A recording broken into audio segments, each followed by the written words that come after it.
stop uploading that 1 or 2 page resume. Just stop. Throw it away. Hi, I'm Lisa, and I work for the federal government, but I'm not here as a representative of the federal government. I'm here to represent you because I want to see more people working for the federal government that look like this beautiful, diversified country that we live in. I want to see more disabled persons, more veterans, more women, more minorities, and most of all, more smart people. So this tutorial has been developed for you. Stay with me, follow along, and let's get to it. This topic is so controversial that even on USA Jobs, they address it themselves on the myths. Do you need a 1 or 2 page resume? No, they're telling you no, and now I'm going to tell you why it's no. So this is an area that we agree on, but they don't give you even remotely a glimmer of idea as to why. But I'm going to tell you why. The reason why you do not want to upload a 1 or 2 page resume. Let me use this as an example. This is a 1-page resume. It's nicely written, it's bold where it needs to be, it has bullets where it needs to have bullets, it talks about your education, relevant courses and skills, as well as work experience. It's all laid out here, well written, all on 1 page. Well, with the federal government, you're not going to get the opportunity to sit down with someone at a desk as you would in a typical civilian job and say, here you go, sir or ma'am, here's my 1-page resume, nicely written, or in a PDF that I shoot off to you.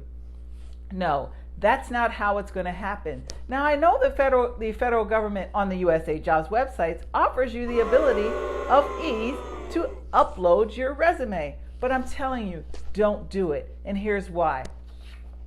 Here is an example of my resume. Now let's count the pages. Literally, let's count the pages. And you see nothing here in terms of a double spacing. Matter of fact, I think this is maybe a 6-point. 1, 2, 3, 4. Safety protocols. No one's around. 5 and 6. My federal resume is 6 pages long. And when someone speaks to the point of federal resume, they're not identifying a resume per se that you can write up.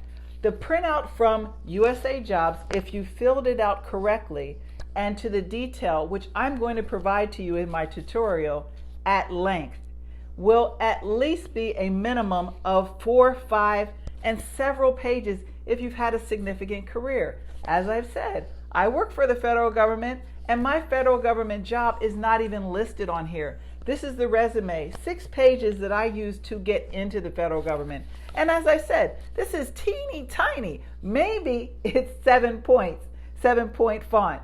My point here is that if you're following my instructions through this tutorial, you'll perfectly understand why.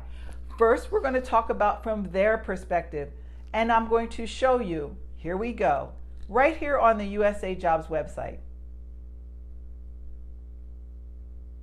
Now, when you continue to look at the website under personal profile, you'll also see where you're filling out your experience.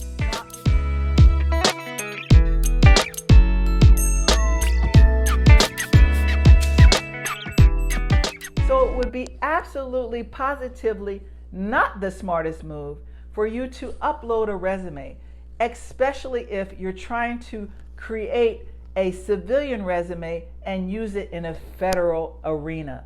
It just simply won't work. In 5, we're going to begin to strategize your game-changing resume.